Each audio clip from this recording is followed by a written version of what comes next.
you talk about resources to back wind, as I said, first of all, coal is being phased out, and you know that Mojave has been retired last year, which is a significant amount in terms of retired last year.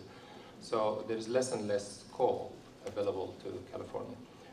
The rest of the resources, existing resources, as I said, if we maintain them where they are, to work with wind and provide the gap, because wind is still not going to meet all the expected growth necessarily. They will not operate as long as they, or as often as they used to, but their presence is needed. Now, they need to be paid for capacity. And California, until now, and before the market redesign takes place in February, did not have a mechanism to pay for capacity. So for California, reliability was free. The market only paid for energy, which is another deficiency in the system. So when you do that, then there will be incentive for those existing plants to stay in business, be paid for capacity, not just for energy, and do their job in working with wind and whether together or alone. So as I said, we're relying on existing capacities after the retirement of the coal that has already been retired or to be retired to work with wind, same resources, but not operate as often as they were or as long as they were. And you had asked about owning and purchasing and how that balances out. We start with the proposition that what we're committed to do by virtue of legislation in our states that we support is to get to penetration levels like 20% in Colorado, 30% in Minnesota, and similar levels in the other states.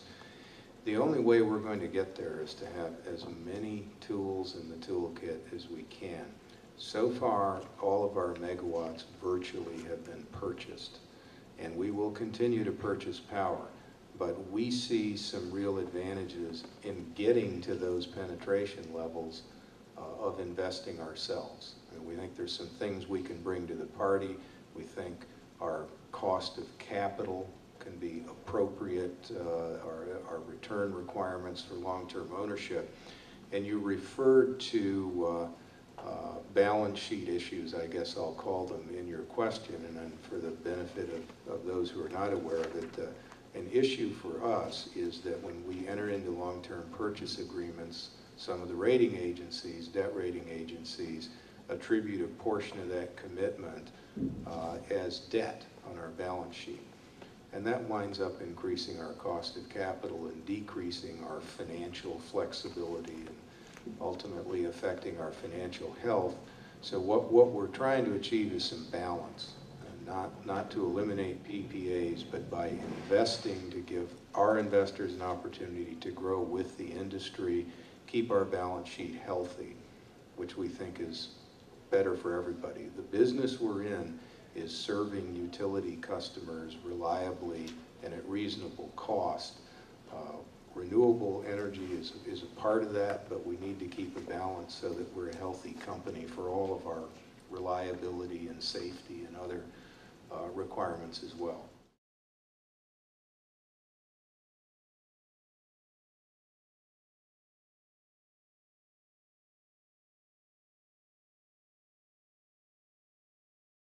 We favor broader markets, I will say that.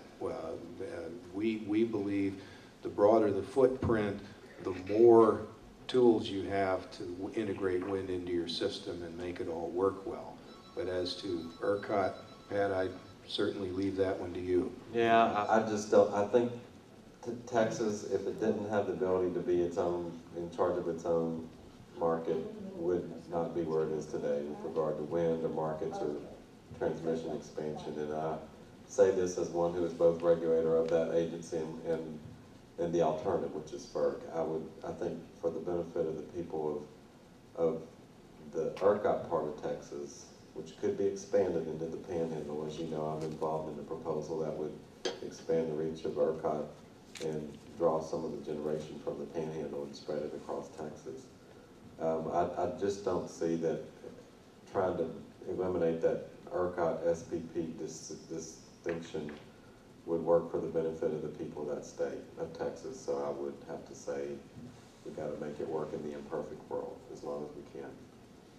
I would like to thank our panelists and also the questioners for what I think has been a pretty stimulating discussion. Thank you very much.